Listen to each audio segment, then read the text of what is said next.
So it's no wonder all these conspiracy theories and racist attacks are coming from that party.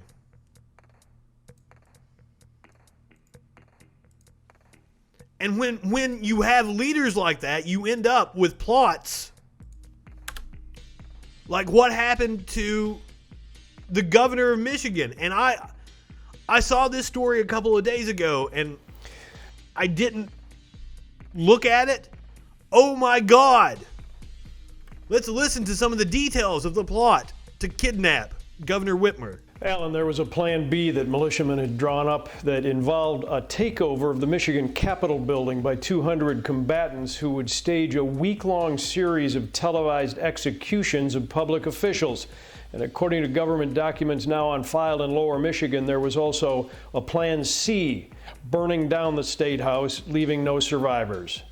My client is going to leave his house when this hearing concludes. And unless you tell him otherwise, he's going to go straight to the sheriff's department and turn himself in. In southern Wisconsin this afternoon, the 14th man charged in the plot, Brian Higgins, is closer to extradition to Michigan, even as prosecutors there pile on new, even more outrageous accusations against the men. First, the charge threat that Michigan Governor Gretchen Whitmer was to be kidnapped and possibly killed. Now, government court records cite subplots to stage an armed takeover of the state capitol here in Lansing and televise the executions of politicians over the course of a week, with no one, they said, coming out alive. In an interview with the I-Team last week, Michigan's Attorney General, who's prosecuting some of the militiamen, discussed the domestic terror threat. Now, these guys all think they are patriots standing up for freedom because they've been spoon-fed. Inside joke. They've been spoon-fed all these conspiracy theories. It's fucking terrifying.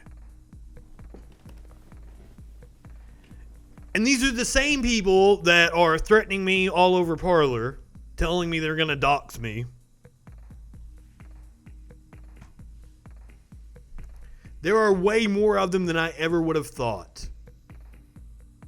A few states that does not ban guns in our state capitol building. And clearly there have been threats made on the lives of our legislators. You probably saw the pictures back from in April where we had armed gunmen, some of them the same defendants in this case, that were hovering over state senators with long guns, screaming and yelling at them as they were deliberating, as they were discussing legislation, and as they were that's voting. Good. So that remains a big concern to me and a very scary scenario. Fear that bleeds over to Illinois. We have threats that stream into my office daily while we have watched the kidnapping plot against the Michigan governor unfold just a state away. Parler is one of the shittiest user interfaces that I've ever seen. But it's slightly better than Rumble, which is insanely hard to use. And you try to upload a 6 or 7 minute video to Rumble, it takes 40-50 minutes. Right-wing media and their platforms suck ass. It's almost like all the smart people are on the left. Mindspace. Despite the violent nature of the charges, including an alleged plan to hold a mock treason trial for the governor of Michigan once she was kidnapped, several of the defendants there have had bond reductions and are now free. The Wisconsin defendant, Brian Higgins, who appeared in court today, was free until his surrender for extradition, but his attorneys are expected to request a low or no bond when he finally goes before a judge in Michigan. Judy, Alan?